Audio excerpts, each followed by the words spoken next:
one of the downsides of being online, one of the downsides of being part of an online community is that it's something that is optional. It's something that you can check in when you feel like it. You can go there when you want to. If you feel crappy, nobody can reach out and go to your house. Nobody can come and knock on your door. Nobody can call you on the phone outside. You have to check in. You put your phone away, you don't check in on Discord, or you don't go to the stream or whatever, then nobody can find you because you're anonymous. However, one of the plus sides is that the community is so much bigger. You get such a bigger place to draw from, the entire globe.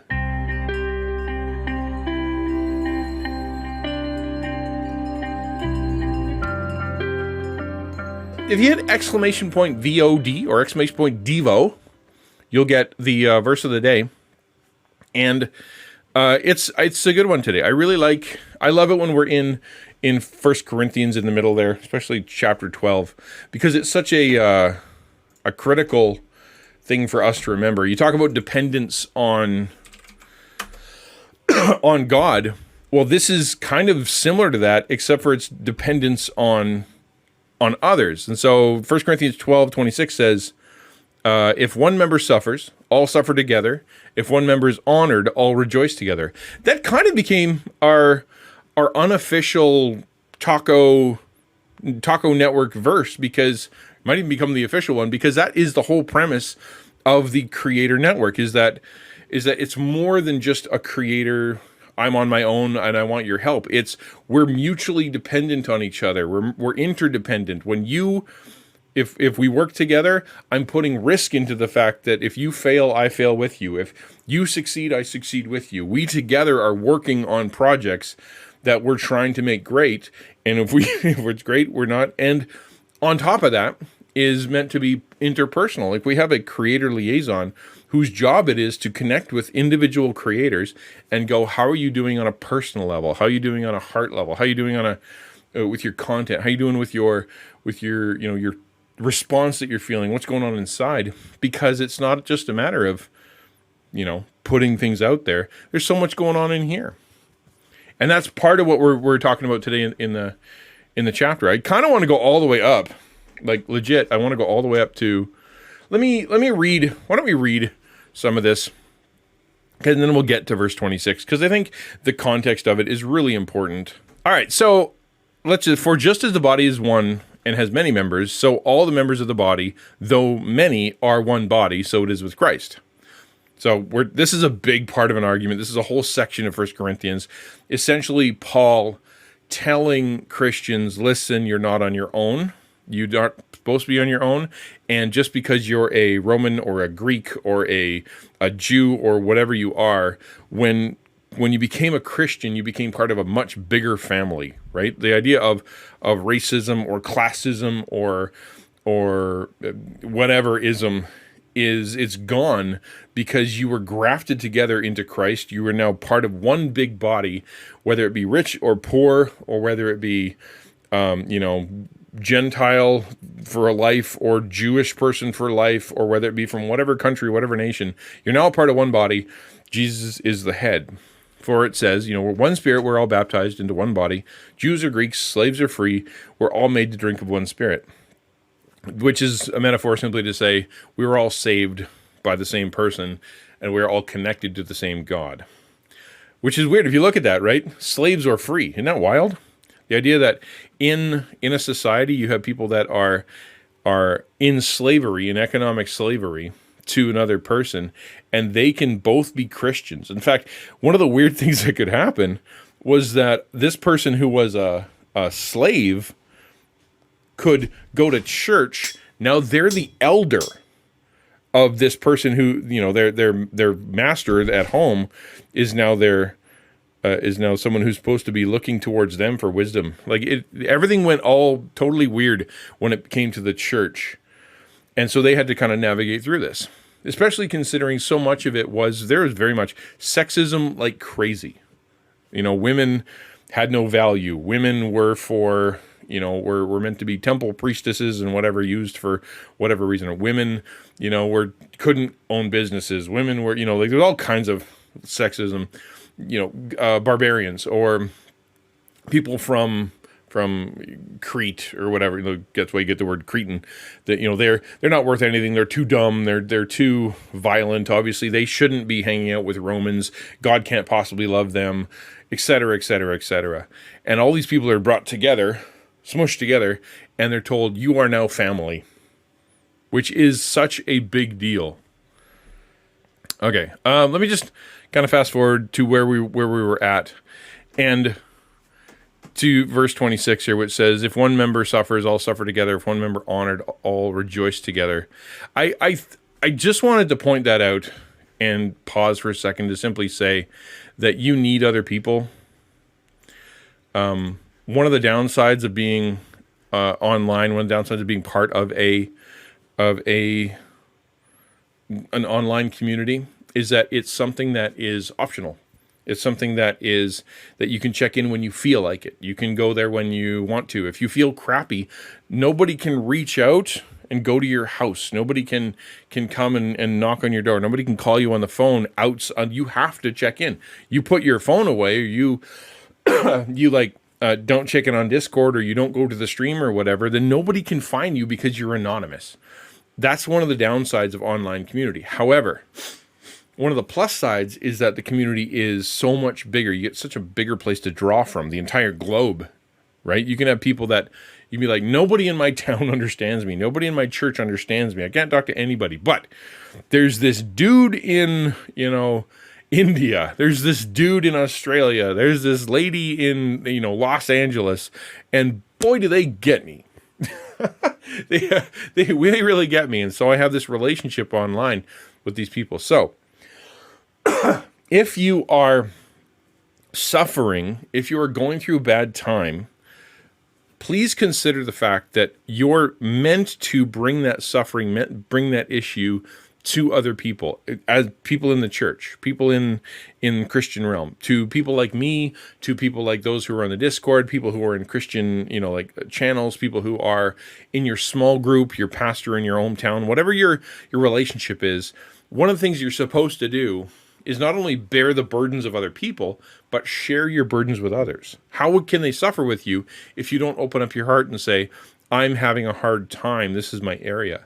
Because one of the commands that God gives us is that if we see someone suffering, we as Christians should be motivated. Our heart should go out to that person. One of the downsides of sort of American or North American or Western mindset is that we think that everything should be done privately. Our exploits, our good things should be shared on the internet and everybody should see and pat us on the back.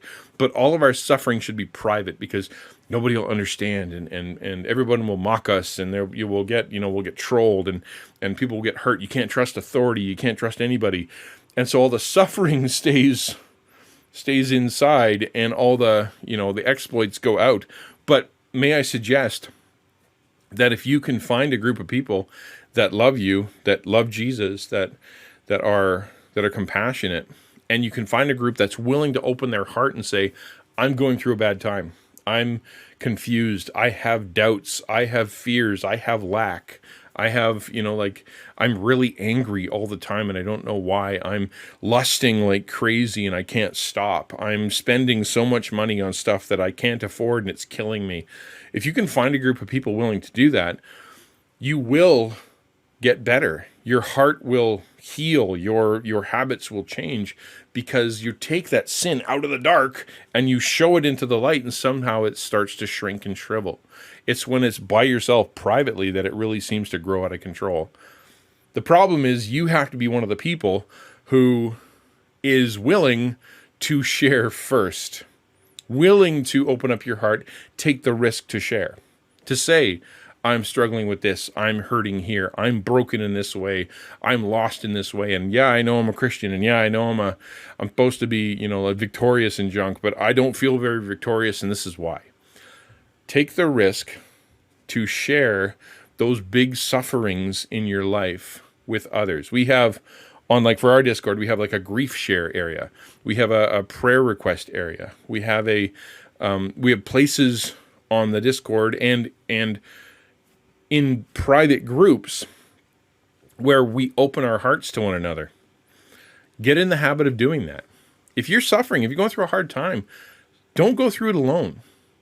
Go and find somewhere, some way, someone that you can share it with, because then it removes the power. It deflates the issue a whole lot.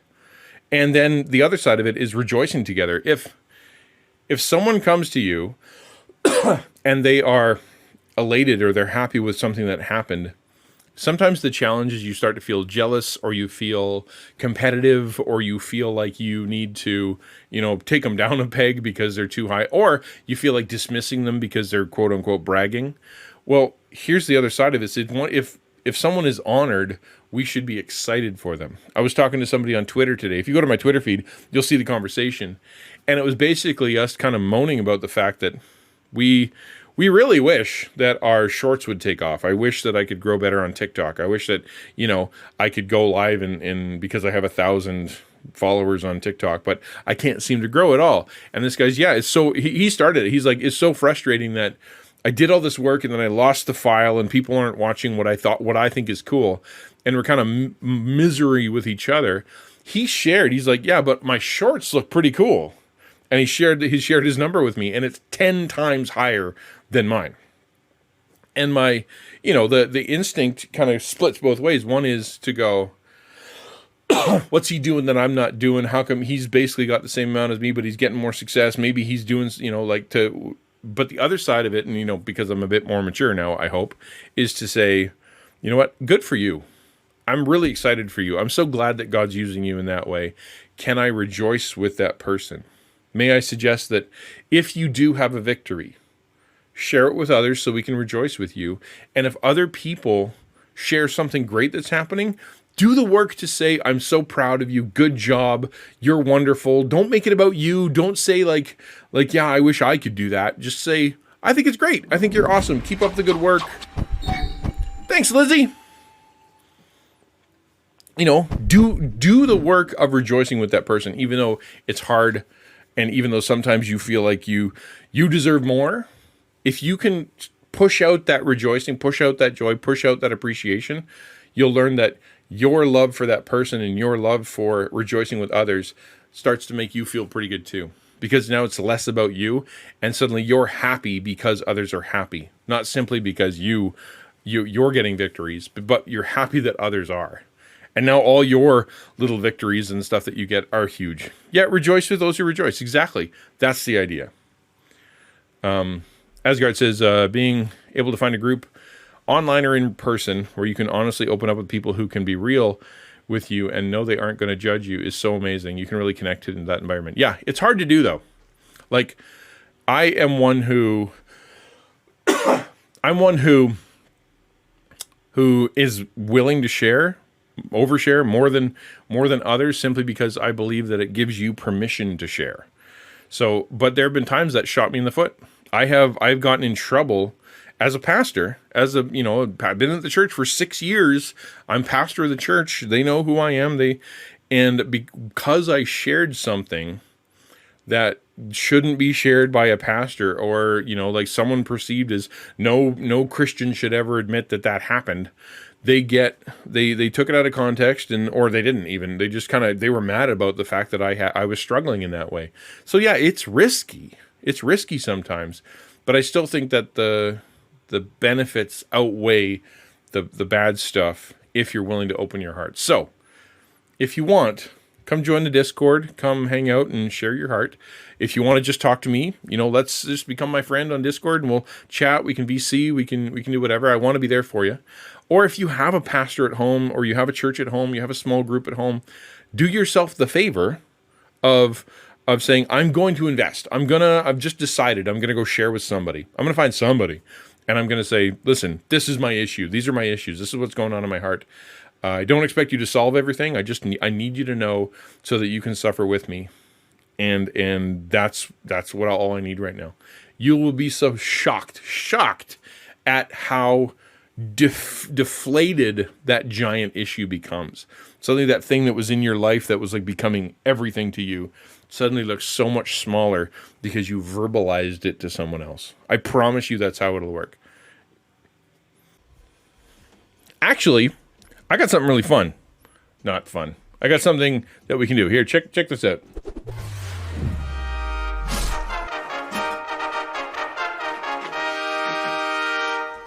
The question of the day. Question of the day. Let's hear a couple success stories of just answering the question. When was the time someone suffered with you? Tell us about a time where you actually opened up your heart and they didn't try to solve your problems. They didn't try to fix you. They just suffered with you. Joan says, I think now with my men's group. Okay, so you open. That's tough. A lot of men aren't good at opening up, and a lot of men aren't good at sharing what's actually happening.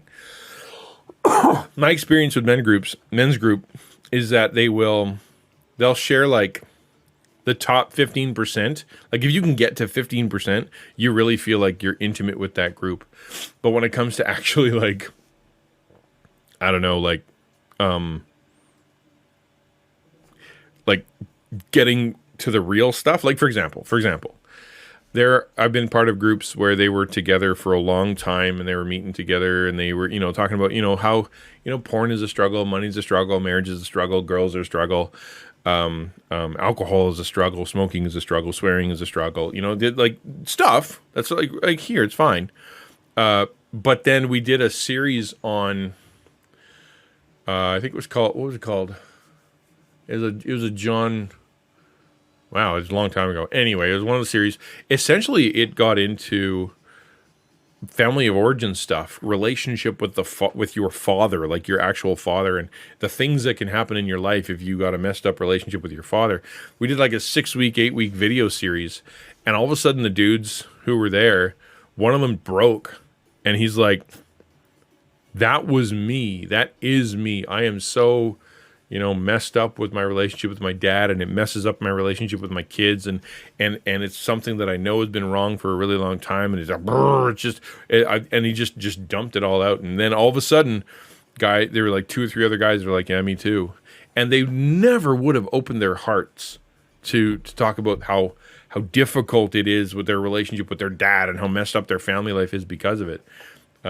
If all left on their own, it required that prompting and one brave person to open up their mouth. Suffered with, when Miss Jellybeans tells me she misses my dog, who was on my stream, passed away in January. Oh, that's nice. Yeah. Especially when it's long term, right? If someone remembers that stuff more than just like that week, more than just the next week, but actually can, that brings it up later and isn't afraid to do so, that's really cool. Just this week, I discovered one of our retired pastors in the church passed away. He was 97,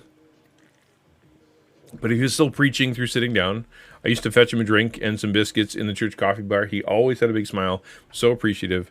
So many other people in the church have been sharing their stories of him. That's 97, dude. That's a long time. And if he was still preaching, that's crazy. That's so they used to call. I knew pastors that used to call that dying with your boots on. Yeah, that's rad. That's a life well lived. If you don't know everything about the guy, but at the same time, at the end of their life, positive stories are all still coming out. That's great. Because you think of what happened with Rabbi Zacharias, and you're like, wow, he's such a cool guy. He's such a good apologist. He's got so many good books. Wow, he's so great. And you find out at the end of his life that he was like a freaking horrible, monster, terrible dude. And you're like, wow, that sucks. This person had a great reputation. Turns out they're a horrible person. So Bill Cosby was like that to me. I grew up watching Bill Cosby. I grew up with, I had his albums. I listened to him almost nightly for, basically my whole teenage life. I'd play his records. I'd listen to the tape or whatever. And he was kind of like the sound track of my growing up. And then, later in life, you find out he's this horrible, horrible, horrible man who's an absolute hypocrite. And you just kind of, that sucks. So to find a guy who lives 97 years and then has a good reputation after, that's exceptional. I love that. Final Edgard says, first day I joined this men group, one guy shared that he was about to be sent to jail. Another guy talked about his experience with that. Grace, encouragement, and prayer helped him and didn't bash him. See, that's cool. Because there are some dudes who will want the dirt. You know what I mean? Like, actually, I'm going to jail. Oh, what'd you do? Tell me the stuff. What's going on? Give me the dirt. As opposed to go, that's really hard. That seems like, I just want to support you in that. There's so many people that just want the dirt. It's so frustrating.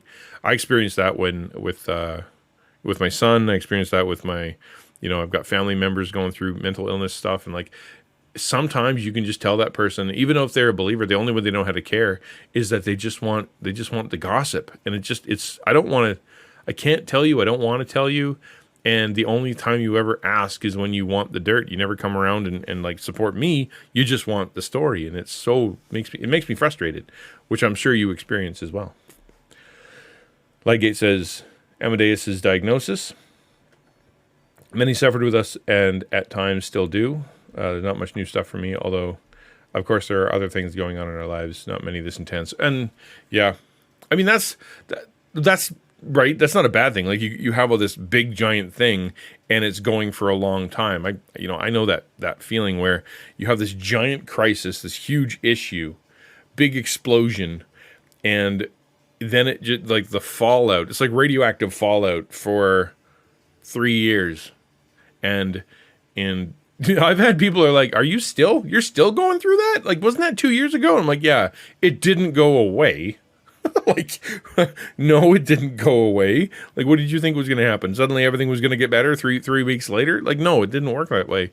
And it was, to have people come by and kind of go, yeah, I sympathize. We sat down with a couple that literally went out of their way. We didn't know them at all. They went out of their way to invite us over to just talk to us about, we're going through something similar. We went through something similar, and we're not going to sit here and try to solve your problem. We're not going to sit here and tell you it's going to work out. We just want to tell you we know it's hard. That was the whole message, and it gave us permission to go, okay, good. It's supposed to be hard. It's supposed to be miserable. It's supposed to be difficult, and there are people out there who don't have the answers. Even though they want to blame themselves, it's not their fault, right? It was great just to hear, yeah, that sucks. It sucked for us too, and that's it. Are they horrible people or sinners who gave into temptation? Who do you mean? Like Ravi? Because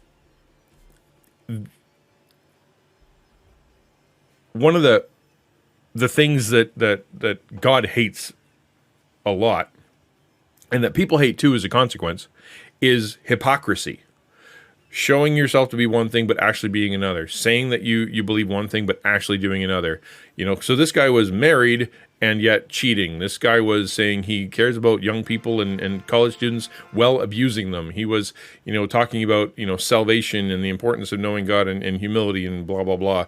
Trying to share the gospel with people while harming people in Jesus' name. Like, this is a guy, talk about one of the commandments being don't take the Lord's name in vain. One of the things he was doing was using his position as a pastor, as a minister, and the name of Jesus to manipulate girls and women into doing horrible things with him. That's demonic.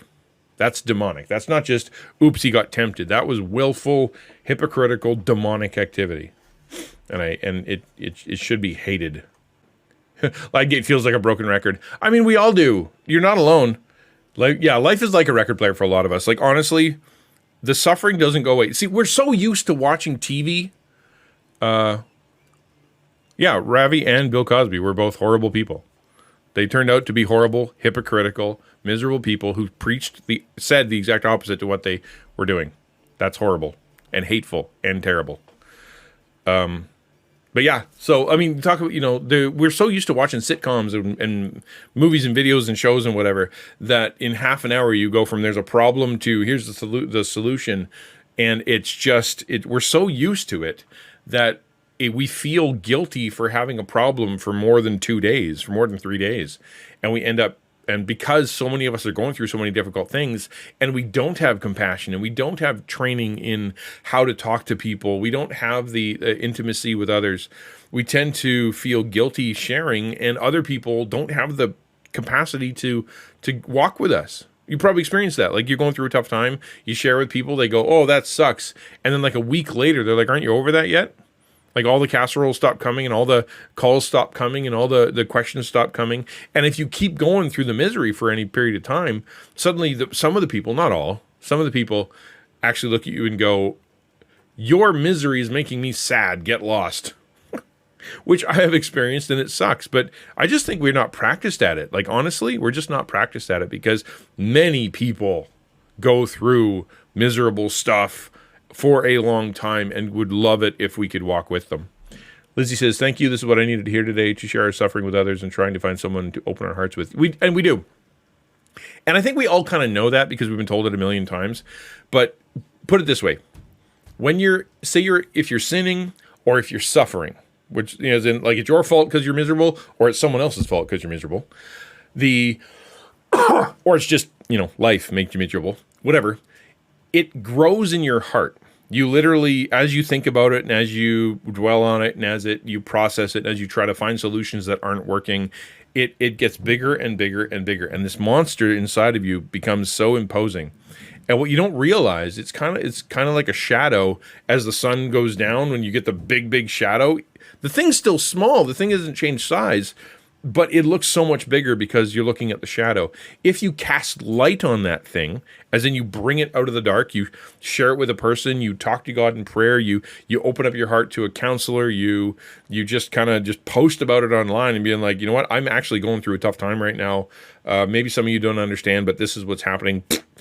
And then suddenly you let it out, and that light shows you a better picture, a better understanding of how big the problem is, and suddenly it looks a lot smaller. And it can be a giant problem, like divorce, cancer, death, abuse, misery, all kinds of horrible stuff. That's really big. But as soon as you open it up, you realize there are people out there, like, they have faced it as well. They've gone through it and they know how to deal with it. They can help resource you.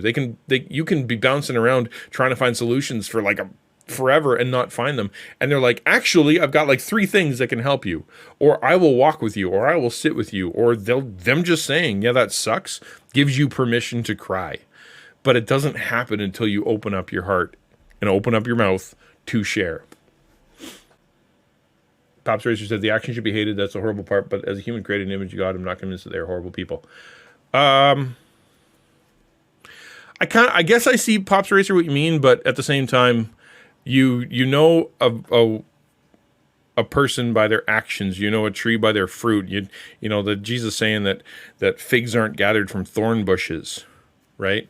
The idea is that there are some people out there that are hypocrites, that are wolves in sheep's clothing, that are people who work for Team Satan, who look like people of light, but they're actually children of darkness. Like, we're told about this consistently throughout Scripture. And to call a spade isn't sin. It isn't cruel. To say this person was a liar, this person was someone who was actively manipulating people and then showing a different face to the world. He knew how to play the game. He knew how to talk the talk sometimes. But when it came to who he really was, he was a wolf. He used the online platform. He used his books. He used the apologetic world to get power to abuse people. He used the gospel as a channel for abuse. That's horrible, right? If he was someone who, he struggled with sexual sin, and you kind of go, okay, that sucks. He struggled with sexual sin and he did horrible stuff. You're going to go, well, he's a horrible, he's a sinner who struggled with sinful stuff, and he never got over it, and he never tried to with it. And you kind of go, okay, this person was, you can kind of maybe, I don't know, be like, he was always like that, and maybe he went through some bad stuff. I don't know. But this guy knew better. He knew better. Both of them knew better. My problems aren't going away anytime soon. Well, they're not supposed to go away. People are supposed to walk with you in them, right?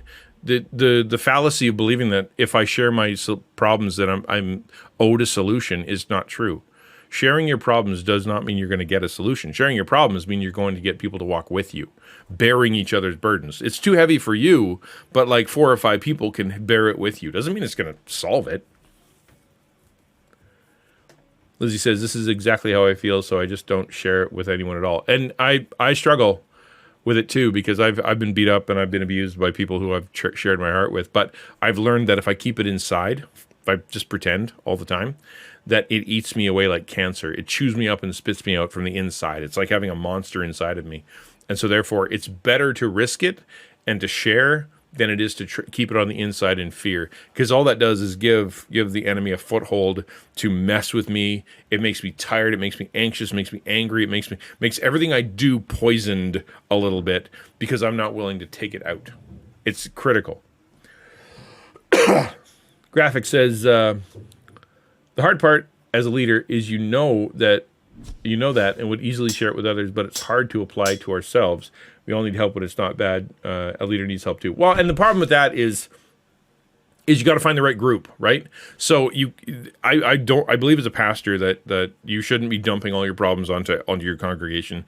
They can't. Chances are the problems you're going through are bigger than they can handle. That's why Galatians 6:1 talks about you who are spiritual. If you have you go out and rescue. The idea is there are different levels of suffering and different levels of solutions and maturity. You can't take a real big problem and dump it on somebody who doesn't have the maturity for it. So find somebody that you can. And it's harder for people who are pastors and ministers and whatnot, because the pool we can pull from is so small. It took me 10 years to find a mentor. 10 years to find a mentor. Just a question, says Pineapple.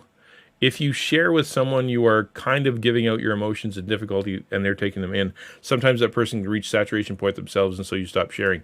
That's a decision you made on their behalf. Okay, Pineapple? Often we will make a decision on behalf of the other person that we should not burden them. I can't tell you how often that is a lie to yourself so that you don't share. That you can tell yourself, I'm a burden to them, therefore I'll keep it secret. I'm a burden to others, therefore I won't ask for help. I'm a problem, and if I give my problems to too many people, I'm hurting them, therefore I must keep them to myself. That, to me, is a lie that we tell ourselves. That's a lie the enemy tells us to keep us from sharing. If that person, and there are people who take on too much, there are people who feel like they can save the world through their immaturity. They're like, I'm better than Jesus and I can save more people.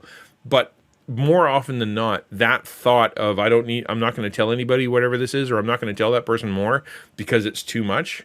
Let's say 50% of the time, it's us being afraid to share and making them the excuse.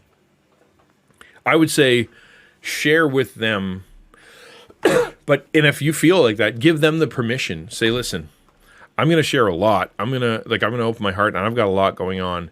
If it's too much for you or whatever, just say so. I don't want to overburden you, hurt you with whatever. I'm not looking to you for solutions. I'm not looking to you for money. I don't want you to fix all my problems. I just want to open my heart.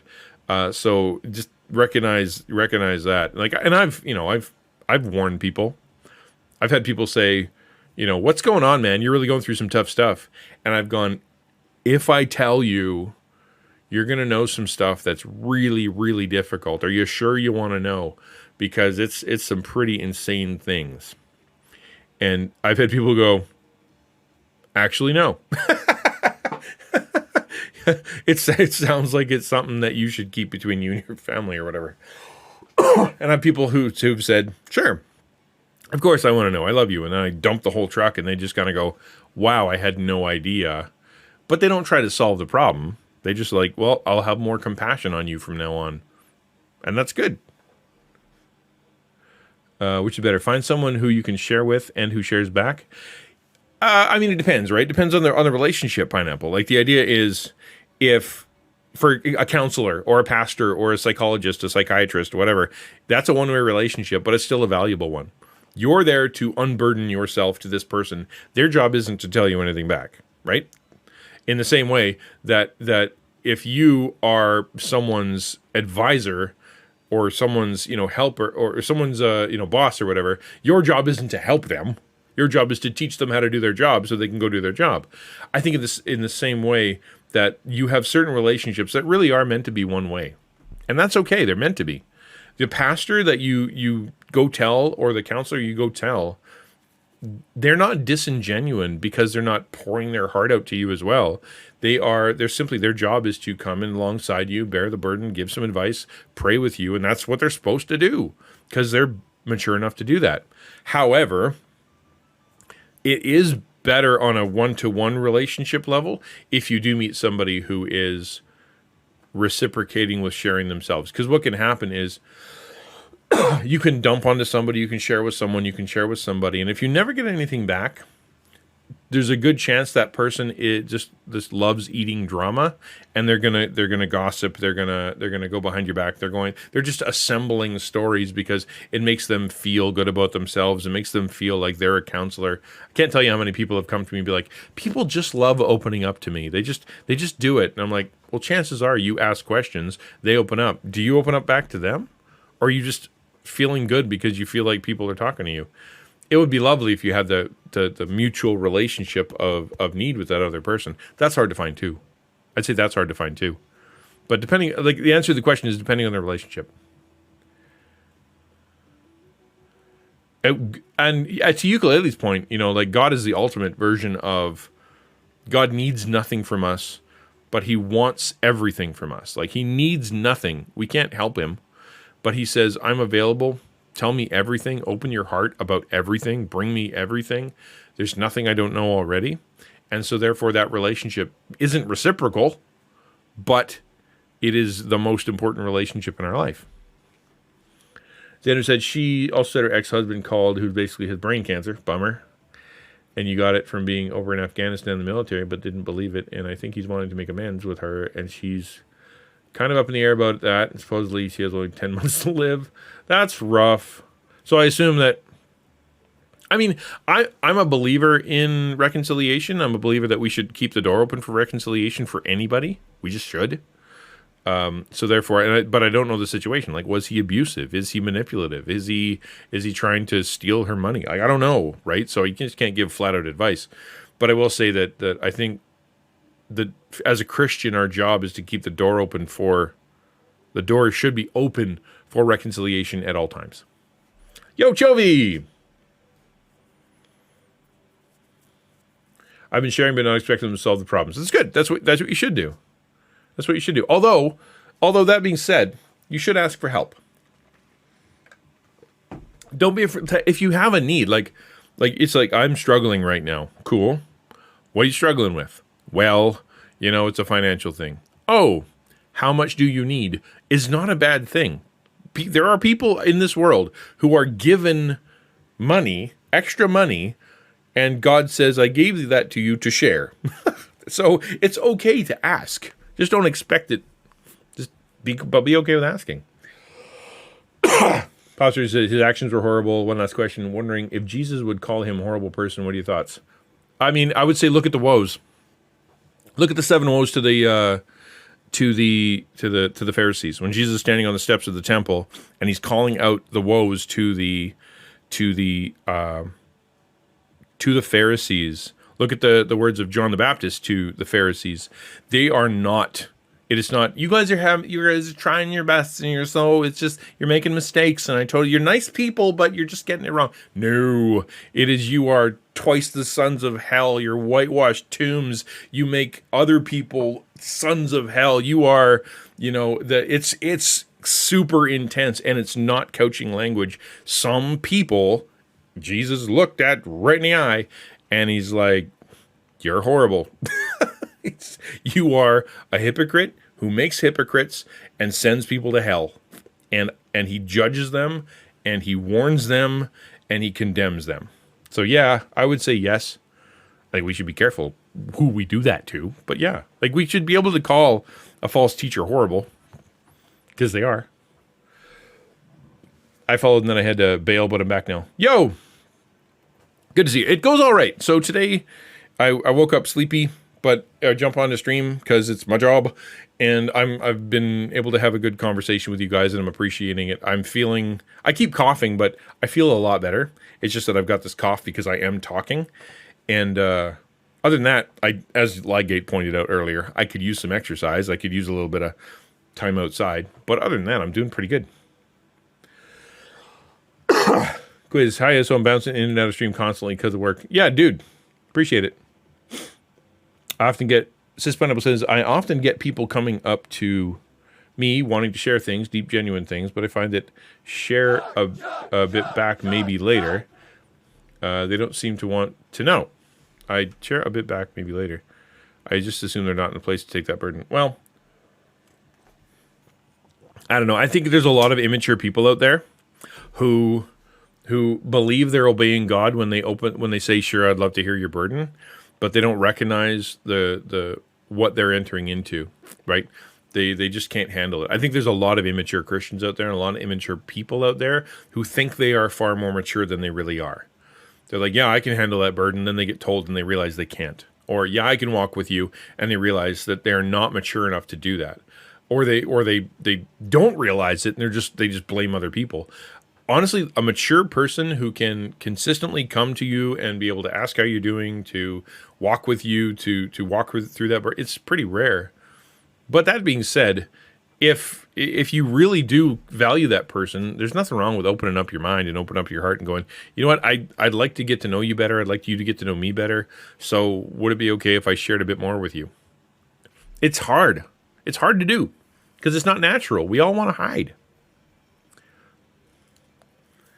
For example, when my brother died in May, my very first Sunday, I went to church. A woman who I barely knew came to me and asked if I could pray for her daughter, and who was depressed. I was not prepared for that. Didn't weigh anything about my brother, and we prayed together for her daughter. Then later, she found out about my brother and didn't really want to know. That's okay. That's okay. Like I think it's the same. That's perfectly natural. If I'm going through a crisis moment, like for example, my brother is died in May, or my whatever. She said, pray for my daughter who's depressed. That's her whole world right now, and she wants your help. She wants to talk to you about it. Right? That's okay. That's like, don't overthink that. Just take it and be like, "Yeah, I'd like to walk with you in that," or "Yeah, thank you for sharing that. I'd love to pray for you," and then it's okay. Because right now she can't handle more, and she's not processing more, and she's not going to be able to deal with more. Just be there for her. That's okay. Nothing wrong with that. Not every relationship needs to be reciprocal, and if she's willing to trust you with that, that's good. Presumably, knowing you're mature enough to follow up a little bit and ask her how she's doing. Warrior says, who are you talking about? Suffering, we talked about Job last night. Wife actually spoke. I look at all my life and nothing compares to example of Job. I don't know who I was talking about suffering. But yeah, Job is sort of the quintessential example of suffering. But there have been people who lost their family, lost their stuff, and lost their health all at once. That's true. Indy, what's your favorite book of the Bible? Y'all, what's y'all's favorite book of the Bible? Habakkuk. My answer is Habakkuk. Habakkuk? Habakkuk. Ruth Ann, I'm very tech challenged. Hi, Ruth Ann. Good to see you. Did I hydrate yet? Because I need to. Well, I think the reason she's up in the air about it is because all this is happening around her, and she wanted to come down and here and be, because my dad passed away. Yeah. Well, another she feels for her and everybody. He did tell her dad that she turned 65. Yeah, I mean, good. Let her be there for you. She didn't. Just that's not a bad thing. Not everybody has to bear everything all the time, but yeah, she wants to be there for you, and you can't solve her problem anyway. Be there for each other. Don't assume you can solve anybody's problem in that way. Just talk about it. Share with each other. Be miserable together. When it's a rerun, there's a cycling arrow, like a refresh button. Okay, there you go. You're helping her out. Good. Ruth Ann, thank you for the bits. Thank you for the bits, Ruth Ann. I appreciate that very much. Sorry, I'm a little bit behind in chat, therefore I'm not getting it. But I really appreciate you doing that. Thank you. Oh, that's good. I really like Romans lately. I haven't got some great revelations about grace, the law, and new covenant. Yeah, I mean, that's where the Protestant Reformation came from, right? Like Martin Luther went and read the book of Romans, and he's like, wait a minute. Hold on. Why haven't I heard anything about this justification through grace alone? What's the deal with that? And then we had the Protestant Revolution. Sometimes people just have burdens. They feel like they need some help. Yeah, and that's okay. Rejoice with those who rejoice, weep with those who weep is what God asks us to do, but not a transaction. We aren't supposed to expect from others. We're supposed to ask God to equip us to provide for others. Yeah, sir, we are to be servants of all. Part about being a servant of all is that we are not the master of, and we don't have an expectation of. We just simply serve without expecting anything back. And part of that servant is to bear those burdens with one another. If other people bear back, if we serve each other, great, that's good. But the perspective that Jesus gives us is to say you're a servant of all, everybody, which means you're the one who's to bear, right? Just expect that. If you get anything back, great. Bye. And Ruth Ann, you get a very good point. Yeah, it starts with us. It starts with us recognizing that our job is not to give advice. Can I tell you another one, just kind of off the top of my head? I have a pastoral counseling background, and so one of the things that that I remember from class and that I've tried to keep in mind for forever is the timeline of someone pausing in their speech is far quicker for them than it is for you. Bye. Later. Bye. Have a good one. Appreciate trying though. So for example, if you're sitting there talking to somebody and they're trying to explain something and all of a sudden they pause, they just kind of stop. For you, it feels like forever. Like they're not talking and there's just like awkward silence and there's a big pause.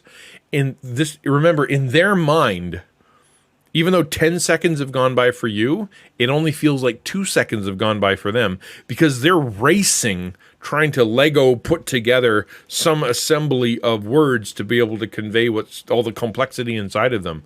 And so the habit that you should build is to shut up and wait.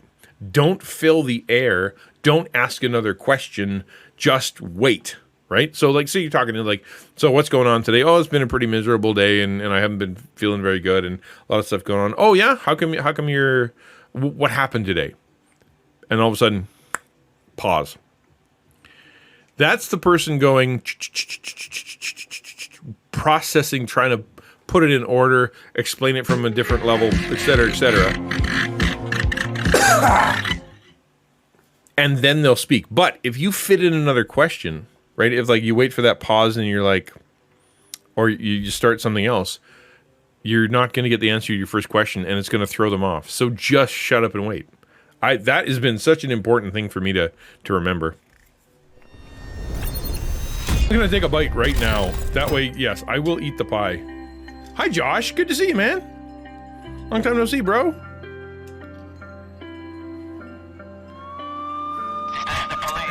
I almost got it.